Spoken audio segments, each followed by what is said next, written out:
les potos, salut les amis, salut à tous les amoureux du football, salut à tous mes abonnés. Très heureux de vous retrouver pour cette nouvelle vidéo. Les potos, aujourd'hui nous allons parler de la 5e journée de la Ligue des champions européenne. Alors pour cette 5e journée, il faut dire que le rideau a été ouvert depuis le mardi. Et le mardi, nous avons la Lazio de Rome qui recevait le Celtic Glasgow. Victoire de la Lazio sur le score de 2-0. Quant au Shakhtar, il a pris le dessus sur Antwerp sur le score de 1-0. Il faut dire que les potos, l'apprentissage continue pour le club de Antwerp. Pour sa première participation à la Ligue des champions, après 5 journées, le club enregistre 0 points. Donc je dirais que vraiment l'apprentissage est difficile pour ce club. Ensuite, les potos, nous avons l'AC Milan qui recevait le Borussia Dortmund. C'était une rencontre vraiment importante pour les deux formations. Il fallait à l'AC Milan impérativement une victoire, confirmer sa belle performance lors de la 4e journée face au Paris Saint-Germain et aussi au Borussia Dortmund. Il leur fallait une victoire pour s'assurer déjà d'une qualification avant même la 6e journée. Je dirais que dans ce contexte, ce sont les Allemands qui ont été plus réalistes. Le Borussia Dortmund s'est imposé du côté de l'Italie face à l'AC Milan sur le score de 3-1, ce qui permet déjà aux Allemands d'être qualifiés avant même la 6e journée. Alors les potos, quant au Feyenoord Rotterdam, ils recevaient l'Atlético de Madrid. Il faut dire que les Espagnols se sont imposés sur le score de 3-1 à l'extérieur. Et le Paris Saint-Germain recevait Newcastle, match nul entre les deux formations. Les potos, je dirais que c'était un match vraiment heureux pour les Parisiens parce qu'ils étaient menés jusqu'à la 98e minute, où grâce à un penalty transformé par Kylian Mbappé, les Parisiens ont pu vraiment obtenir le match nul. Après ce match nul, les potos, je dirais que le Paris Saint-Germain se met dans une situation vraiment difficile et inconfortable parce que lors de la dernière journée, les Parisiens sont dans l'obligation d'aller s'imposer du côté de l'Allemagne face au Borussia Dortmund. Sinon, en cas d'échec du côté de l'Allemagne et en cas de victoire de Newcastle qui recevra l'AC Milan, je dirais que le Paris Saint-Germain pourra dire au revoir à la Ligue des champions cette année.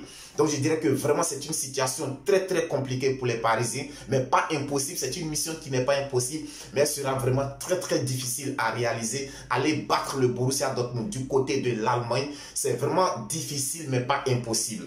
Alors nous avons aussi les potos, le FC Barcelone qui était opposé au FC Porto, et les Blaugrana se sont imposés sur le score de 2-1 grâce à ces internationaux portugais João Cancelo et João Félix, qui ont été les deux buteurs du côté du FC Barcelone. Je pense que c'est une performance à saluer, les potos. On se souvient tous, lors des 2 dernières éditions, le FC Barcelone n'avait pas été capable de franchir les phases de poule. Et là, aujourd'hui, ça fait plaisir de retrouver le FC Barcelone au second tour de la Ligue des Champions. Donc, je dis bravo à Xavi, bravo à tous ces joueurs, bravo pour le travail vraiment accompli du côté du FC Barcelone. Ensuite, nous avons les Young Boys qui étaient opposés à l'Étoile Rouge de Belgrade. Victoire du Young Boys sur le score de 2-0. Quant à Manchester City, ils ont pris le dessus sur le RB Leipzig sur le score de 3-2. Je dirais que les potos, la rencontre avait vraiment très mal débuté pour les protéger de Pep Guardiola. À la mi-temps, ils étaient menés à domicile par le RB Leipzig sur le score de 2-0. Les potos, je ne vous dis même pas, je vous laisse imaginer. Imaginez-vous la réaction de Pep Guardiola dans les vestiaires à la pause. Son équipe est menée sur sa pelouse 2-0 à la mi-temps. Imaginez la réaction de Pep Guardiola. Donc je dirais que c'est fort logiquement au retour des vestiaires, les potos, nous avons vu une autre équipe de Manchester City. On a vu un autre visage des joueurs de Manchester City qui ont appuyé le pied sur l'accélérateur. À partir de ce moment, lorsque les Citizens ont commencé à dérouler, je pense que c'était vraiment très compliqué pour les joueurs du RB Leipzig qui ne voyaient plus le ballon et du coup qui ont encaissé but sur but et qui ont fini par être battus sur le score de 3-2. Pour la journée du mercredi, les potos, nous avons Galatasaray qui recevait Manchester United. Match nul entre les deux formations sur le score de 3 buts partout. Les potos, je dirais franchement, pour moi, ce match nul est considéré comme une défaite pour les Mancuniens. Parce que Manchester United menait sur le score de 3-1. Et je pense que les protégés de Ten Hag avaient vraiment l'occasion de se relancer. Parce qu'en cas de victoire, ça relancerait carrément l'équipe de Manchester United. Mais ils se sont fait rattraper Une équipe qui menait sur le score de 3-1, ils se sont fait rattraper et il y a eu 3 buts partout au terme des 90 minutes. Je dirais que pour moi, c'est une contre-performance pour Manchester United. Ensuite, les potos, nous avons le FC Séville qui recevait le PSV Eindhoven. Mais il faut dire que les Espagnols ont été battus à domicile sur le score de 3-2, alors que les Espagnols menaient au score sur le score de 2-0. C'est vrai qu'ils ont eu un carton rouge à un moment donné de la rencontre. Cela leur a vraiment coûté très cher. Mais il faut saluer la grosse performance du PSV Eindhoven. Donc, victoire du PSV Eindhoven face au FC Séville sur le score de 3-2. Ensuite, les potos, nous avons le Bayern de Munich qui recevait Copenhague. Les Bavarois n'ont pas pu disposer de Copenhague. Match entre les deux formations sur le score de 0 but partout. Quant au Real de Madrid, ils ont pris le dessus sur Naples sur le score de 4-2. Les potos, Rodrigo a encore été buteur. Je dirais qu'aujourd'hui, Rodrigo est en train de porter l'attaque du Real de Madrid. Cela fait bientôt 4 matchs, les potos, où il est vraiment décisif. Quand on sait qu'il y a quelques semaines en arrière, Rodrigo avait des difficultés à pouvoir se retrouver. Je vous ai dit la dernière fois, les potos, depuis qu'il a renouvelé son contrat, on sent un Rodrigo épanoui, on sent un Rodrigo qui a retrouvé du plaisir à jouer. Et aujourd'hui, Jude Bellingham a encore été buteur et passeur décisif. Les potos, je me pose une question. Qui pourra arrêter Jude Bellingham? Qui pourra l'arrêter?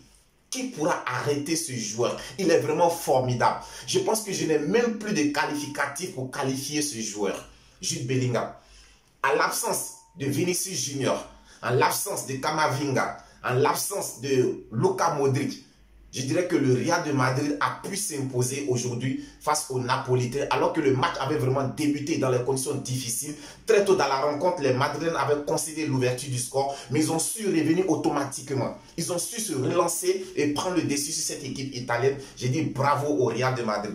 Ensuite, les potos, nous avons la Real Sociedad qui recevait le RB Salzbourg. Match 0 but partout entre les deux formations. Quant au Braga, il a été tenu en échec par l'Union Berlin. 1 but partout entre les deux formations. Et nous avons Arsenal qui a atomisé le Racing Club de Lens sur le score de 6-0. Je dirais que enfin, Mikel Arteta et Arsenal tiennent leur revanche. Les potos, souvenez-vous, lors de la deuxième journée, Arsenal avait été battu par Lens sur le score de 2-1. Et je pense que ça avait été la première défaite de Lens pour cette année 2023-2024. Et les Gunners n'avaient pas digéré cette défaite. Et cette défaite avait fait couler beaucoup d'encre du côté de l'Angleterre. Donc, Mikel Arteta attendait cette occasion pour prendre sa revanche. Et je pense qu'il tient sa revanche. Il a vraiment pris sa revanche parce qu'aujourd'hui, les Gunners ont été sans pitié pour les Lensois 6-0 les potos. Je dirais que vraiment, ça a été une formidable revanche. Ensuite, les potos, pour terminer, nous avons Benfica qui recevait l'Inter de Milan.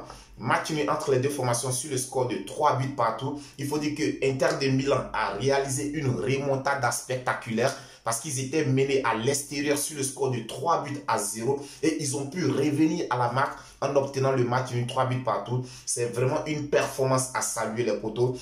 Les potos, on se donne rendez-vous pour la prochaine journée, la 6e et dernière journée de ces matchs de poule de la Ligue des Champions. Mais je pense que d'ici là, le week-end, on se retrouvera pour débriefer tous les matchs des différents championnats européens. Les potos, on continue de s'abonner, on continue de liker, de commenter. Dites-moi les potos, pour vous, quelle est l'équipe cette année qui pourra remporter cette Champions League? Est-ce que Manchester City est parti pour conserver son titre ou bien pensez-vous que Manchester City sera détrôné? Les potos, laissez-moi tout cela en commentaire. C'est sur Viking Débrief Connaisseur connaît. On continue de s'abonner, de liker, de commenter. N'oublions pas les potos, nous sommes lancés un challenge, atteindre au minimum les 4000 abonnés avant la fin de cette année 2023. Et c'est sur vous que je compte pour pouvoir relever ce challenge, pour pouvoir relever ce défi les potos. On reste ensemble, on reste tous Viking Débrief Connaisseur connaît. D'ici là, que Dieu vous protège.